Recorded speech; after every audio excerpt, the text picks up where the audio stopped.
Good morning, bachcho. Welcome to online classes for mathematics. You know that we are studying quadrilaterals, and in this chapter, we discussed very important theorem, that is midpoint theorem. And now we have to discuss important questions and problems based on this theorem, midpoint theorem, and that is also a part of the application of this theorem. So today we shall discuss a very important theorem with exercise, that is question number 2. And we start reading what does this question say. ABCD is a rhombus and PQR and S are the midpoints of AB, BC, CD and DA respectively. Show that PQRS is a rectangle. You can see in this figure, I have drawn this question. In this figure, ABCD we are given a rhombus and PQRS are the midpoints of sides AB, BC, CD and AD respectively as we are given. So after joining these midpoints in this way, we get a quadrilateral, and this quadrilateral we have to show actually PQRS, that is rectangle. ठीक है, इस quadrilateral को हमें rectangle show करना है. तो to show में जो आएगा हमारा वो आएगा PQRS is a rectangle. और given में ABCD is a rhombus. So हम PQRS को इससे पहले कि शो करें कि रेक्टेंगल है, तो हमें देख लेना चाहिए कि रेक्टेंगल की प्रॉपर्टी होती क्या है. Because without knowing the property of a rectangle you can not show PQRS is a rectangle. So बच्चों, हमें पता होना चाहिए कि in a rectangle opposite sides में क्या संबंध होता है, उसके एंगल्स में क्या संबंध होता है, उसके डायगोनल्स में क्या संबंध होता है. क्योंकि इन संबंधों के हिसाब से ही या इनकी वैल्यूज या इनकी प्रॉपर्टीज के हिसाब से ही हम ये दिखा पाएंगे, ये तय कर पाएंगे कि PQRS क्या एक रेक्टेंगल है. तो अगर एक प्रॉपर्टी की हम जिक्र करें तो एक रेक्टेंगल के अंदर उसकी अपोजिट साइड क्या होती है, इक्वल होती है. तो एक बात तो हमें ये दिखाना है, यानी कि इस शो करने में हमें दिखाना है कि PQ is equal to RS and PS is equal to QR. दूसरा, इतना दिखाने से लेकिन ये रेक्टेंगल नहीं बन जाता है. It is not enough. It is sufficient but not, it is necessary but not sufficient.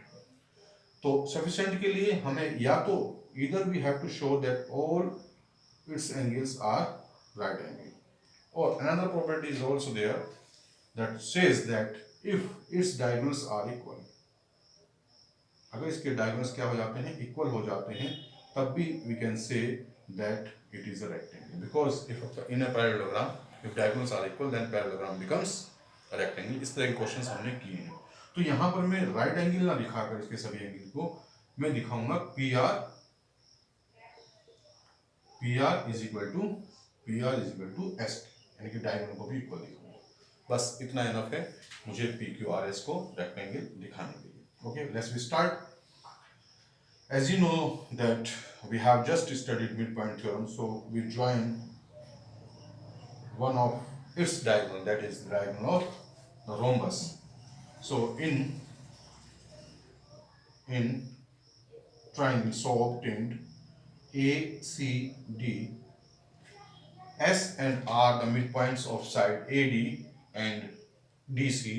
So the line segment joining the midpoints of this triangle ACD of any two sides, that is SR, will be parallel to the third side, that is SR is parallel to third side, that is AC, and also is equal to half of it, that is, ठीक है, half भी होगा.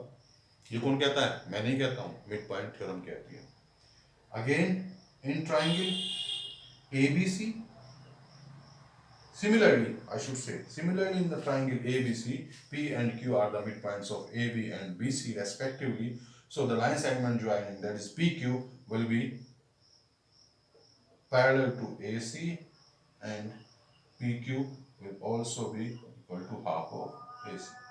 So अगर हम इसे 1 मान लेते हैं स्टेटमेंट को, इसे 2 मान लेते हैं, तो इन दोनों स्टेटमेंट से फॉर्म 1 and 2 we get, क्या मिलता है हमें कि PQ is equal to RS हो जाता है and PQ is parallel to RS या SR लिख सकते हैं. भी हो जाता है। अब वैसे तो मैंने एक साइड पैरेलल दिखा दी है, मुझे दूसरी दिखाने की भी आवश्यकता नहीं। P Q is equal to R S and parallel हो गया है, so it shows P Q R S is a parallelogram. बात समझ में आई बच्चों? टाइम वेस्ट नहीं करना। देखो एग्जाम में हमें चीजें सीखनी है। If we remember all the properties, if we remember all the questions, I should say, because all the questions are also properties. Questions भी ज्योमेट्री में जो क्वेश्चंस होते हैं वो प्रॉपर्टी बन जाती हैं बाद में। एक क्वेश्चन आपने किया था कि if in a quadrilateral one pair of opposite sides are equal and parallel then the quadrilateral is parallelogram. तो उस प्रॉपर्टी का यूज करके मैंने पी क्यू आर एस को क्या दिखा दिया है? पैरेललोग्राम दिखा दिया। क्योंकि P Q R S is at least a quadrilateral ना, एक क्वाड्रिलेटरल तो है ही। अगर इस क्वाड्रिलेटरल में मैंने अपोजिट साइड, दो अपोजिट साइड बनती है पी क्यू और एस आर और P S and Q R, ये दो पेयर हैं, उनमें से अगर एक पेयर को मैंने इक्वल भी दिखा दिया और पैरेलल भी दिखा दिया तो मेरा काम हो जाता है, मैं पी क्यू आर एस को पैरेललोग्राम कह पाता हूं। अब what we have to show, मुझे सिर्फ या तो इसके चारों एंगल राइट एंगल दिखा देने हैं या क्या दिखा देना है? इसके डायगोनल्स को इक्वल दिखा देना है। तो मैंने बताया था मैं इसके डायगोनल्स को इक्वल दिखाऊंगा, ठीक है। अब देखो मैं क्या कलाकारी करता हूं। P B A B is equal to D C, ठीक है बच्चों, and A B is also parallel to D C, because ये क्या है? एक रोमबस है। अपोजिट साइड क्या? चारों साइड इक्वल हैं और अपोजिट साइड पैरेलल भी है। तो half of A B, half of A B कर देता हूं is equal to half of D C. Same logic में दूसरी तरफ भी लगाऊंगा। पहले वाले को प्रूव कर देता हूं, दूसरे वाले के लिए I will use similarly. You have also to use similarly in examination, you can also use, okay, no problem, ठीक है। तो half of A B becomes P B, PB because P is the midpoint, and here half of DC becomes RC and PB is also parallel to RC, क्योंकि पूरी line segment इस line segment के parallel है तो इसका एक टुकड़ा भी दूसरे के पैरेलल होगा। Again if I join it, again I can say that PB CR is a parallelogram. देखो प्रॉपर्टीज यूज कर रहा हूं मैं सिर्फ, और कुछ यूज नहीं कर रहा हूं। I remember the properties that then even then I am able to use it. If I forget I can not use, I can not show, तो मुझे और मेहनत करनी पड़ेगी। तो प्रॉपर्टीज तो हमारी सारी क्या होनी चाहिए? टिप्स होनी चाहिए बच्चों। तो PBCR हमारा क्या बन गया है? पैरेललोग्राम बन गया है। जब PBCR हमारा पैरेललोग्राम बन गया है तो I can say that PR is equal to BC। ये मेरी एक बात होगी, इसे मैं थर्ड कह सकता हूं क्योंकि मैंने सेकंड यहां पर लिखा। अब देखो सिमिलरली इसे मैं ज्वाइन अगर कर देता हूं, सिमिलरली लिखूंगा वर्ड सिमिलरली, कोई दिक्कत आएगी पूछ लेना। Similarly with the same logics A B Q and S is a parallelogram। समझा देता हूं, लिख नहीं रहा हूं। A B Q S में देखो AD is parallel to BC होगा, so half of AD that is AS will also half of BC क्या होगा? बराबर होगा, और AD पैरेलल भी है BC के, तो AS is equal to BQ and AS is also parallel to BQ. So one pair of opposite sides I have also shown that is equal and parallel. So ABQC also becomes a parallelogram. When it becomes a parallelogram, so opposite sides are equal. So I can say that SQ is equal to AB. ठीक है, ये हो गया है fourth. But AB is equal to BC, क्यों? Since A B C D is a rhombus, ये एक rhombus है तो चारों साइड ही बराबर है, मैंने तो सिर्फ दो ले ली है इनमें से। तो अब फ्रॉम थर्ड